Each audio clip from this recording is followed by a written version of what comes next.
Waktu kita menyembah Tuhan, Dia berikan kita kelegaan. Setuju ya? Wow. Dan ini nggak bisa dibeli dengan apapun juga, ya. Karena hadirat Tuhan tidak ditentukan sebuah gedung, fasilitas yang oke.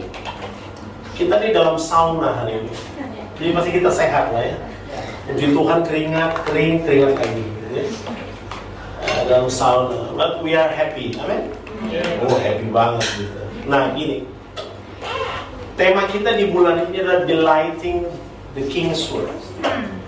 Bagaimana kita mencintai perkataan Tuhan, ya. Perkataan Tuhan itu lebih berharga dari perkataan siapapun di muka bumi. Makanya kita tidak hidup oleh perkataan manusia. Kita hanya hidup oleh perkataan Tuhan. Nah, berabad-abad lamanya manusia diperhadapkan dengan persoalan yang sama.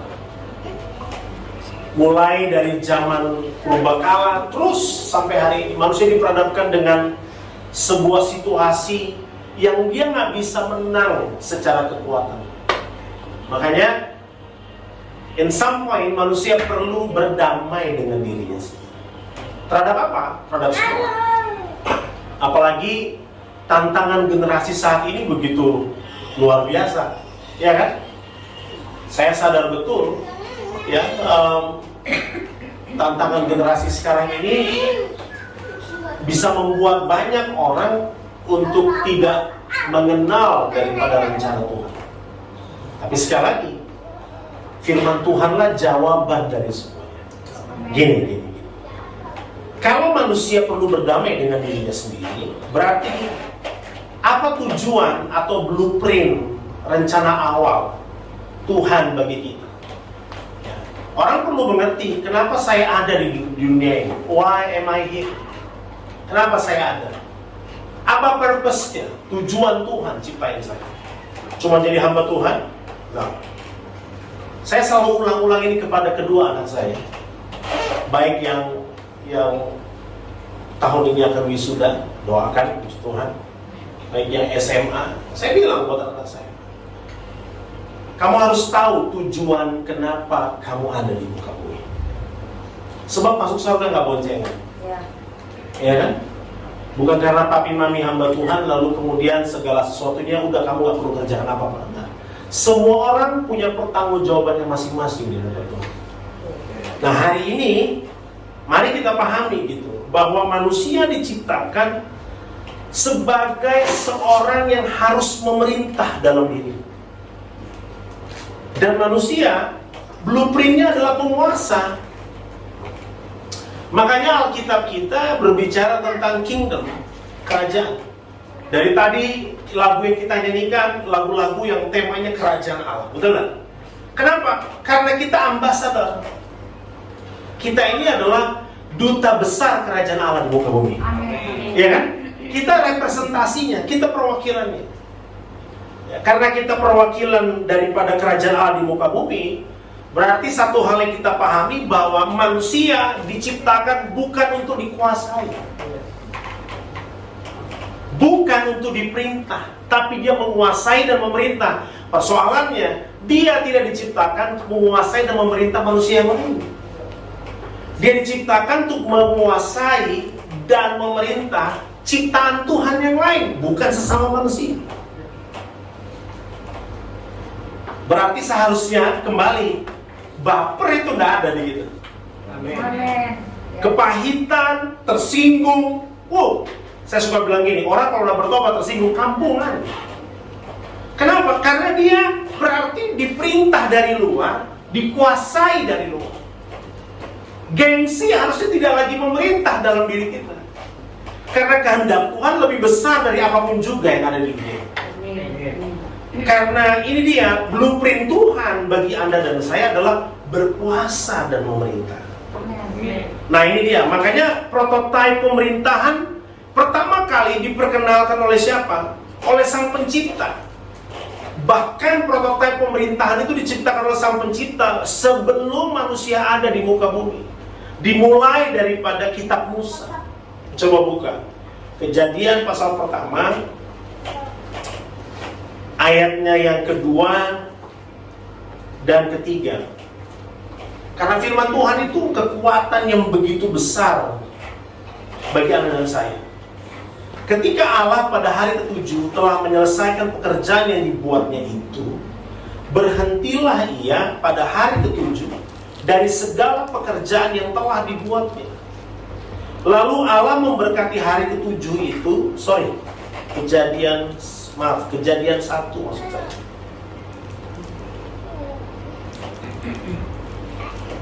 Bumi belum berbentuk dan kosong. Ayat 2. Gelap gulita menutupi samudra raya, dan roh Allah, ini kata yang tepat, roh Allah melayang-layang di atas permukaan air. Berfirmanlah Allah, jadilah terang, lalu terang itu apa ini? God's word, perkataan Tuhan. Di sini kita mengerti bahwa pemerintahan diperkenalkan oleh siapa? Oleh Tuhan. Jadi makanya dikatakan perkataan kita tuh punya kuasa. Iya kan? Nah di sini Tuhan memperlihatkan bahkan manusia belum ada di bumi saat itu. Dia bilang terjadilah jadi, jadilah terang, jadi terang. Bahkan segala sesuatunya Roh Allah masih melayang-layang. Dan dia berkata berjadilah jadi.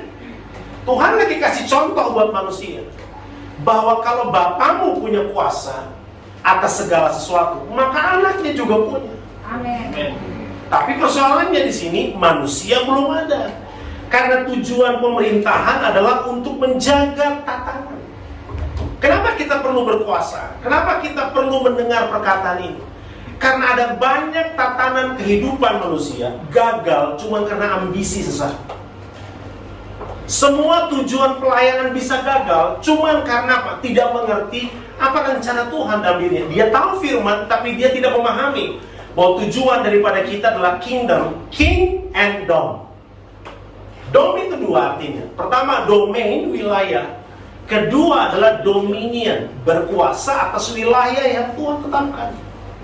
Makanya menjadi kepala dan bukan ekor bukan bicara posisi, tapi pengaruh. Kalaupun Anda seorang ibu rumah tangga, tapi kalau saudara bisa berkuasa atas wilayah saudara, Anda bisa mempengaruhi sekitar saudara. Anda tidak dipengaruhi oleh uang belanja yang berkurang tiap minggu. Anda tidak dipengaruhi oleh misalnya gaji suami yang berkurang. Anda tidak dipengaruhi oleh apapun. Anda adalah kepala dan bukan ekor.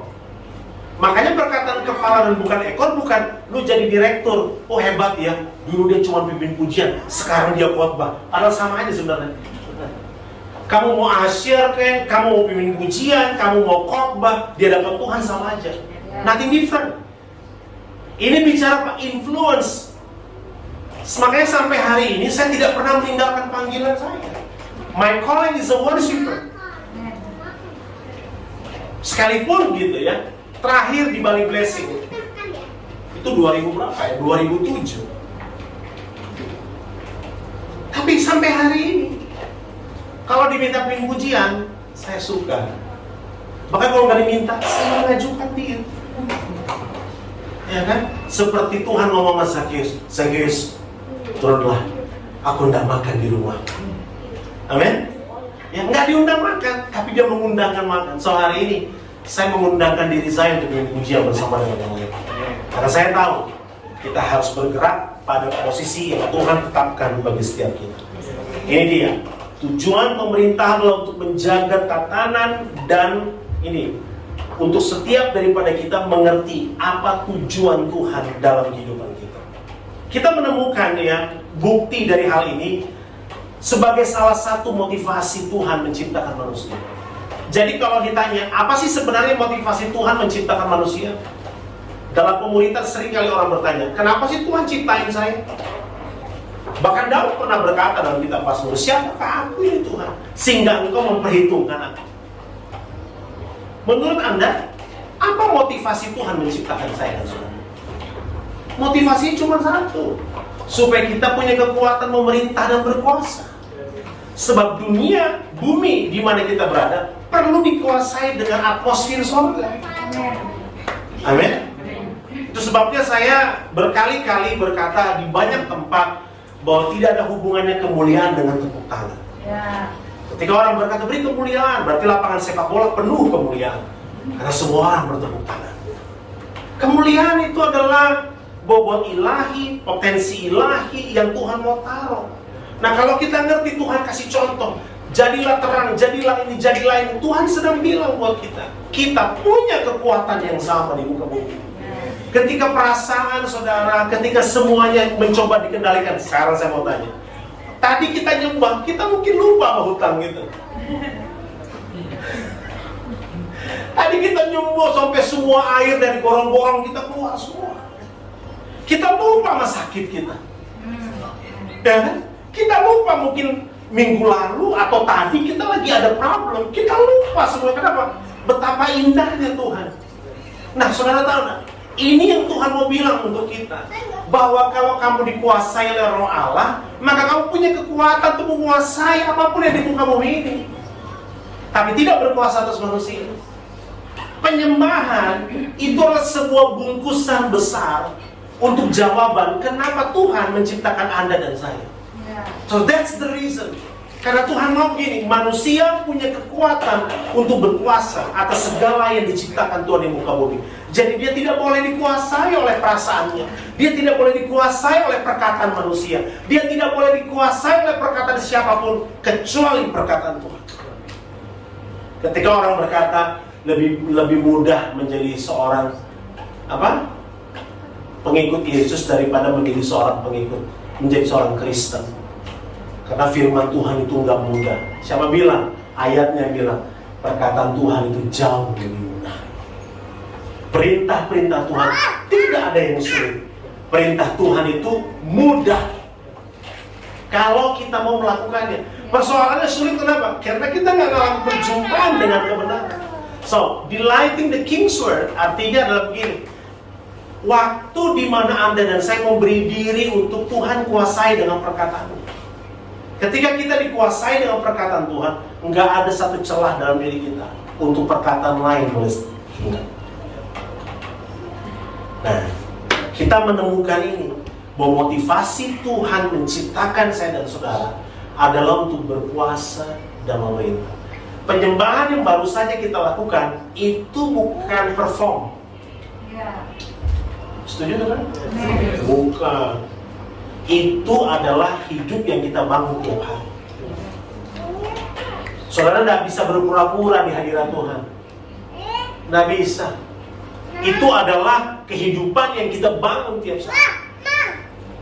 Nah, makanya setelah kita memahami ini, kita ngerti apa yang baru saja kita buat sebenarnya Anda dan saya sedang disadarkan Tuhan.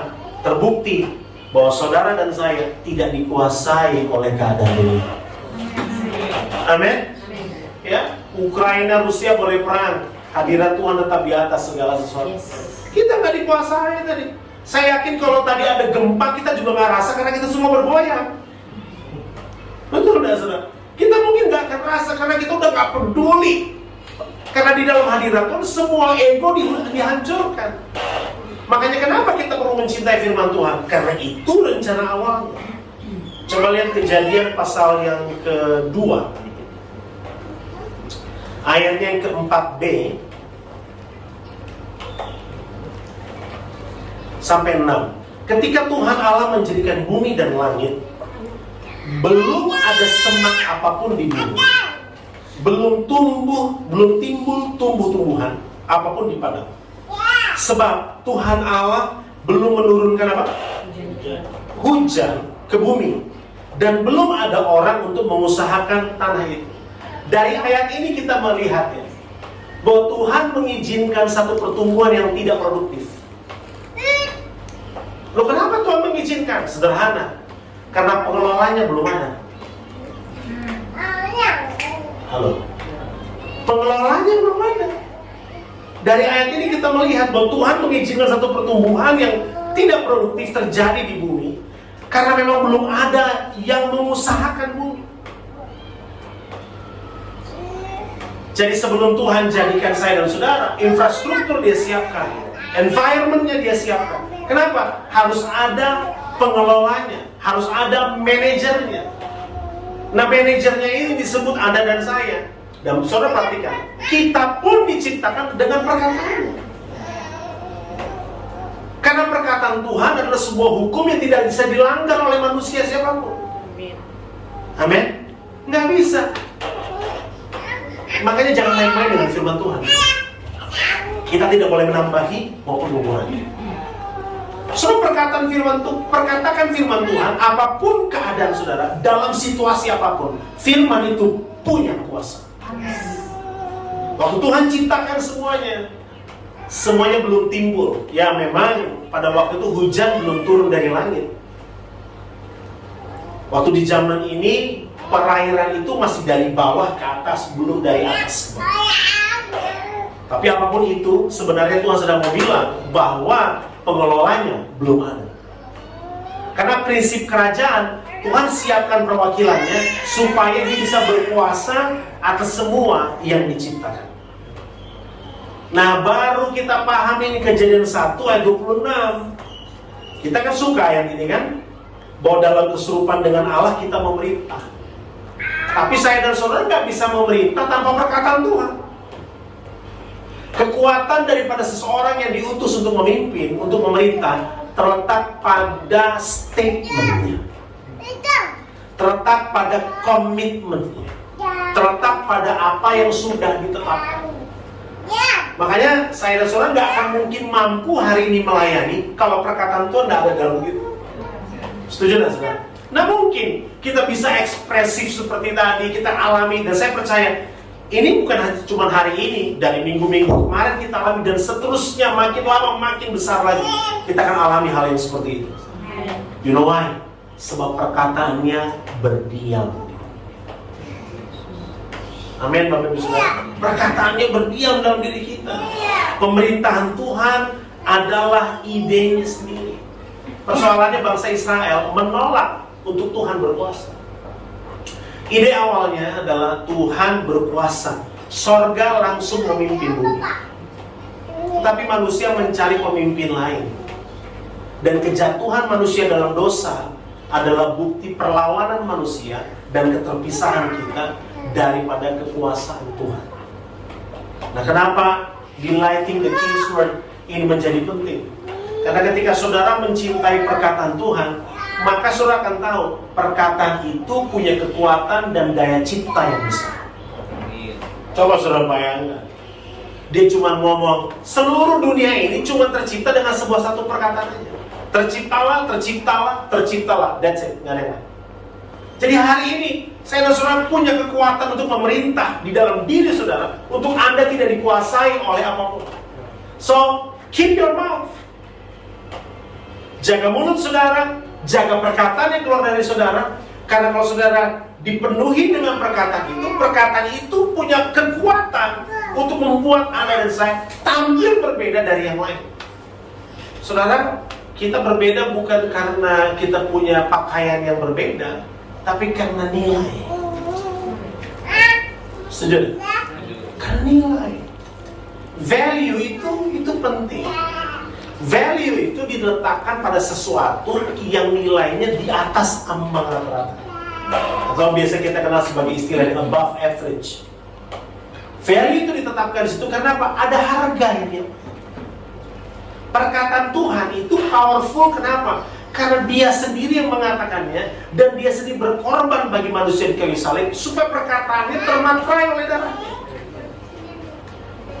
Makanya orang yang menyembah Tuhan itu seperti orang yang membangun sebuah jalan di mana Tuhan berjalan di atasnya.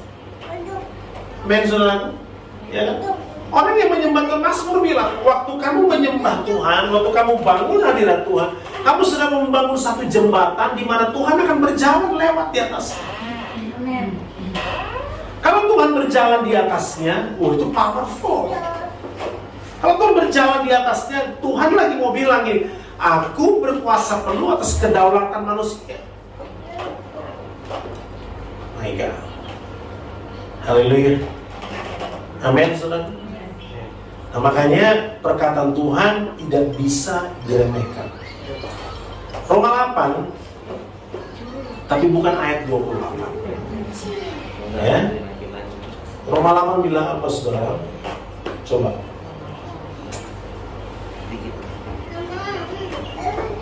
Roma 8 ayatnya yang ke-19. Sebab dengan sangat rindu seluruh makhluk menantikan saat anak-anak Allah dinyatakan. Seluruh makhluk.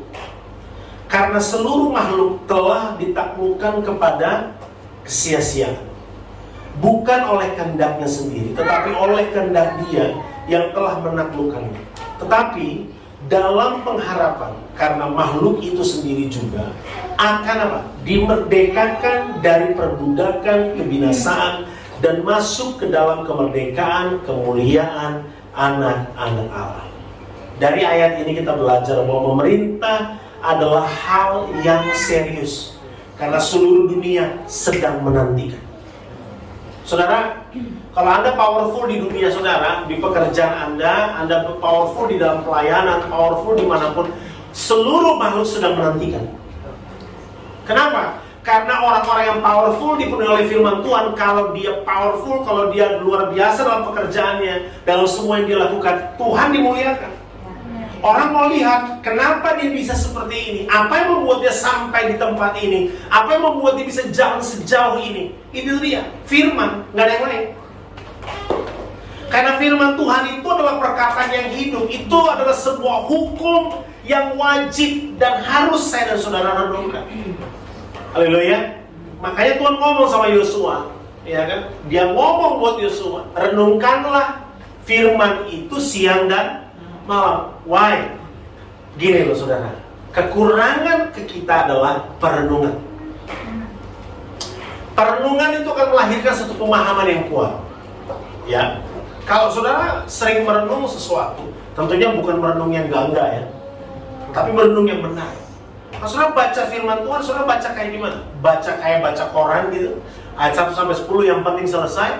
Terus saudara baca perlahan dan saudara renungkan. Saya punya kebiasaan, setiap kali saya baca Alkitab, mesti entah handphone, entah itu iPad, atau itu buku dengan pulpen, itu harus ada di sebelah saya. Kenapa? Setiap kali saya perenungan, saya harus membuat satu jurnal tersendiri dari apa yang saya renungkan. Kenapa saya lakukan itu? Sederhana, karena saya tahu Tuhan lagi bicara secara spesifik, secara pribadi. Karena perenungan adalah induk daripada semua pewahyuan. Orang bisa dapat pewahyuan cuman karena merenung. Dia bilangin, renungkanlah firman Tuhan itu apa? Siang dan ada farm siang malam, orang Sangir. Kalau pagi sore, nggak tahu orang mana. Restoran Padang gitu. Tapi renungkanlah firman Tuhan itu siang dan malam, supaya kau dapat apa? Bertindak hati-hati. Jadi firman Tuhan itu adalah rambu bagi Anda dan saya. So, makanya kita perlu ini menyukai perkataan Tuhan.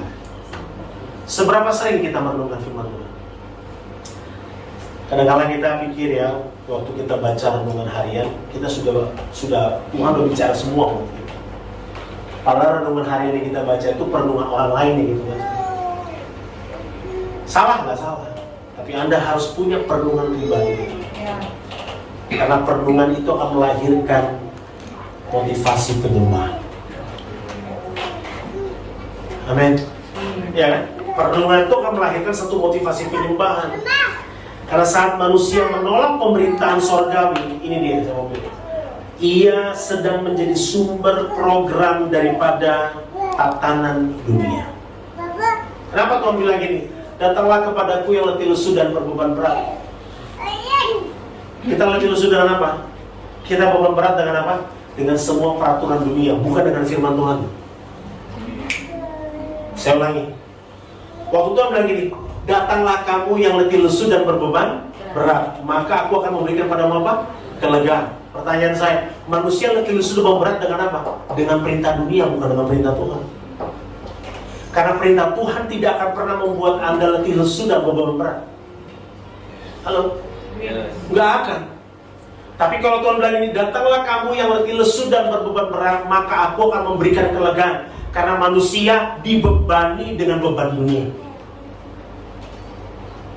dia letih dengan keadaan, dia letih dengan semuanya. Tuhan bilang, sembah aku, selesai.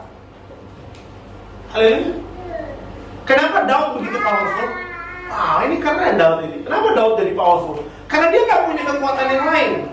Fisiknya pendek, tidak diperhitungkan. Pekerjaannya tidak populer. Maka satu-satunya yang bisa membuat dia diperhitungkan adalah apa? Dia hanya menyembah Tuhan. Padahal walaupun dia tidak menyembah Tuhan, Tuhan tetap mengasihi dia. Cuma bedanya apa kalau dia tidak menyembah Tuhan? Dia tidak menemukan pewahyuan.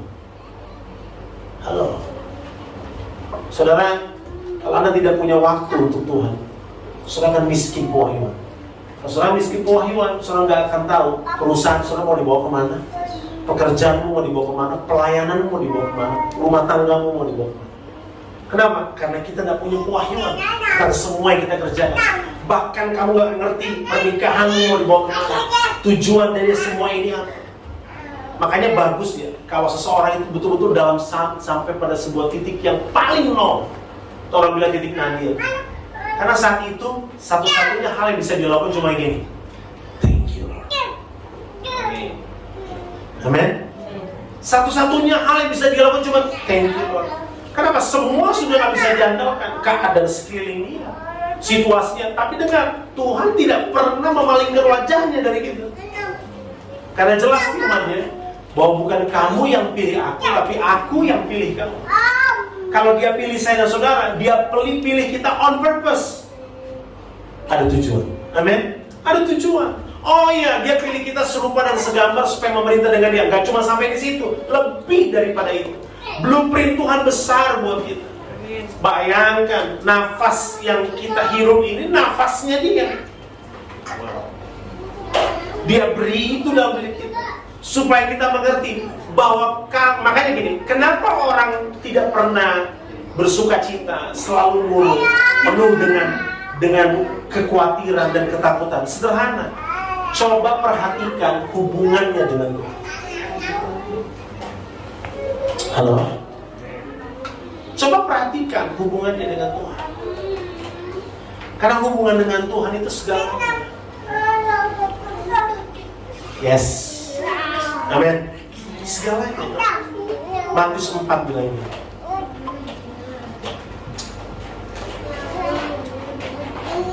Matius 4 ayat 17.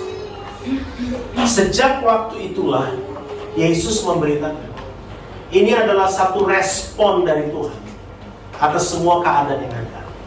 Tuhan bilang, sejak waktu itulah Yesus memberitakan, bertobat. Saudara, kalau dengar kata bertobat itu artinya apa? Kalau dulu orang berkata bertobat itu berpindah dari kegelapan kepada terang yang ajaib. Itu perkataan yang powerful juga sebenarnya, sering kita dengar berkali-kali. Tapi bertobat ini ternyata bukan cuma sekedar berpindah dari gelap kepada terang. Bertobat ini adalah perubahan pola pikir. Amin.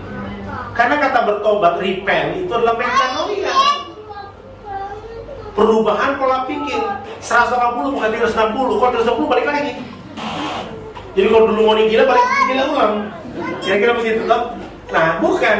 Jadi 180 derajat berubah dari, makanya firman Tuhan berkata, kamu bukan yang lama, kamu adalah ciptaan baru. Yes. Kenapa orang bisa menjadi ciptaan baru? Karena dia telah mengalami metanoia. Kalau Roma bilang, dia bukan hanya sekedar metanoia, dia mengalami metamorfosa. Perubahan. Metamorfo. Dia mengalami perubahan, bukan transformasi. Bahkan dia mengalami sebuah transformasi. Transformasi itu ada dua kata, trans and form. Trans itu adalah kendaraan menuju satu form. Form itu bentuk.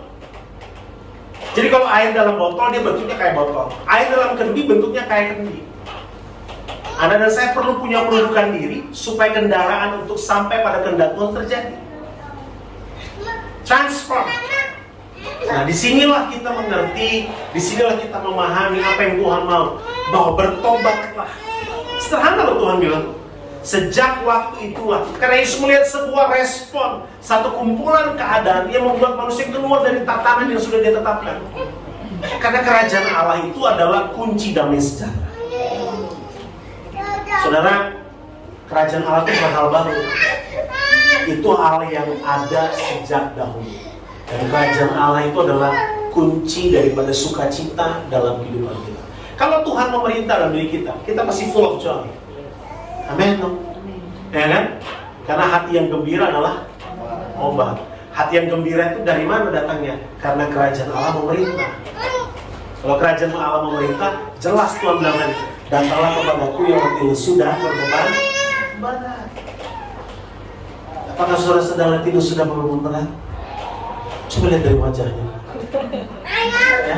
Kalau saudara sedang letih lesu dan berbeban berat, give thanks to the Lord. Sebab Tuhan bilang ini, come to me.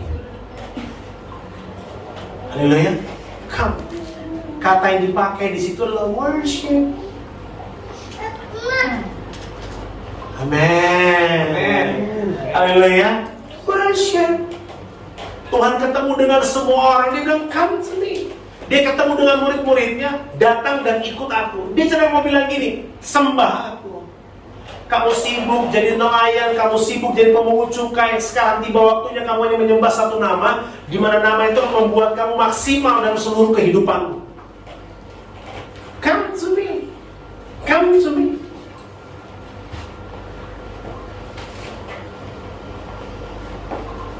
Ada lagu lama itu lagi. Oh, the glory of your presence.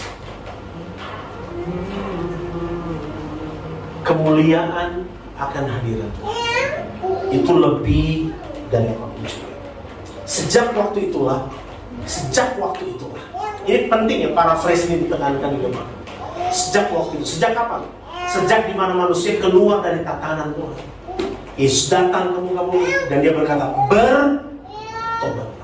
Beritanya cuma satu loh. Berita Yesus datang ke surga, ke muka bumi apa? Dia lagi bilang gini. Waktu Yesus datang ke muka bumi, dia lagi bilang gini, berubah pola pikir. Amin. Berubah. Saudara, peperangan terbesar kita di pikiran. Makanya pikiran kita perlu ditaklukkan kepada Kristus, kepada kehendaknya. Mati beneran. Biar bego-bego begini, gua gak mau. Biar jelek-jelek begini, enggak, gua ganteng. Saya gak setuju gak apa-apa. Kita diciptakan Tuhan sempurna. Don't ever curse yourself. Oh, saya memang ya beginilah Pak. Saya kan ya, Bapak tahu lah. Saya juga dari keluarga, mengasihi diri, kasihan dia loh. Gak usah kasihani dirimu. Kamu diciptakan Tuhan perfect. Amin. Saudara dan saya bukan mass product. Kita diciptakan sempurna dalam gambarannya. Makanya Tuhan bilang ini, karena manusia gak pernah sadar, dia dikuasai terus. Orang bilang lu kayak gentong. Jadi kayak gentong. Teman saya, kenapa Ica? Teman saya bilang gini, kalau mau kurus, teman saya bilang kalau mau kurus, lihat kaca, lalu bilang, bikin bolong.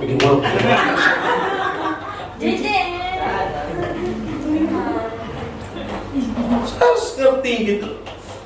Ketika kita berkata sesuatu yang tidak menyenangkan hati Tuhan, itu berpengaruh akan lewat semua area ini. Makanya menjadi penting kita menaklukkan pikiran kita. Beritanya cuma satu, berubahlah oleh pembaharuan diri. Berubah. Hari ini kalau saudara berubah, Tuhan bilang gini, saudara akan bisa menemukan jalan Tuhan. Sebab kerajaan sorga. Oh berarti tadinya nggak dekat? Bukan. Dia lagi bilang gini, the kingdom of God is at hand, itu terjemahan aslinya. Artinya apa? Kerajaan Allah dalam jangkauan. Sekali lagi, the kingdom of God is at hand. Kerajaan Allah dalam jangkauan. Kerajaan Allah bukan sesuatu yang kamu gak bisa jangkau. Tuhan itu bukan seperti kakek-kakek yang duduk di anggur orang tua itu. di kursi yang besar, dengan jenggot yang panjang, pribadi yang susah dijangkau, pribadi yang susah untuk itu. Ya bukan pribadi yang begitu. He's at hand. Amen. He's at hand. Cuman untuk memahami kerajaan Allah itu dalam jangkauan, perlu mengalami perubahan di sini. Nah, untuk mengalami metanoia itu, perkataan Tuhan harus penuh dalam diri. Haleluya. Jangan baca detik.com lebih banyak dari firman. Apalagi lambe turah dan lambe-lambe yang lain. Haleluya. Baca firman Tuhan lebih banyak, renungkan firman Tuhan lebih banyak. Saudara akan lihat beda cara pikir saudara. Cara pandang saudara akan beda. Saudara akan lihat gini, ini semua hanya sementara. Kenapa? Karena Tuhan bilang buat saya, tahun depan kamu akan dapat jodoh. Bagi yang belum dapat. Orang bilang, lu kapan nikahnya? Umur udah hampir maghrib. Ya kan, bentar lagi midnight. Please don't fail. Habis itu midnight sale. Lu kapan gini? Wow. Ketika orang berkata, oh, kamu gak mungkin bisa berhasil, kamu buat ini dan sebagainya. Change your mind. Penyembahan membuat saudara melihat betapa saudara dicintai. Saudara tahu kenapa orang gak maksimal dalam hidupnya? Saya layani generasi muda, layani ada orang-orang yang terluka karena mereka tidak mengalami penerimaan. Tahukah saudara tempat penerimaan terbesar di mana? Bukan di komunitas, di hadirat Tuhan. Waktu saudara di hadirat Tuhan, saudara lihat betapa kasihnya yang besar dan tangannya yang lebar itu sedang peluk saudara. Dan dia berkata, kamu milikku. And you are mine, Jesus, you are mine, you are mine. Jesus, you are mine. Kita milik Tuhan. Mau saudara rasakan itu setiap saat? Delighting the King's word. Cintai semua perkataan Tuhan. 2 hari lalu saya ngobrol sama istri saya. Karena biasa kita setiap hari ada mesma. Saya bilang, saya kurang setuju ketika ada orang berkata, ini ayat emas. Berarti mana yang perak, mana yang perunggu. Kalau ini ayat emas. Tapi kalau mungkin orang berkata, ini ayat yang membuat saya bertobat, it's okay. Tapi bagi saya, semua perkataan Tuhan itu emas. Bahkan lebih mahal dari itu. Nggak bisa diukur dengan apa. Mungkin kita bilang ayat emas karena apa? Karena firman berkata, engkau akan ku berkati 10, 30, sampai 100 lipat kali ganda. Ini ayat emas saya. Tapi mungkin waktu kita berdoa, kita buka Alkitab, ayatnya muncul, hai kau keturunan ular beludak, bertobatlah.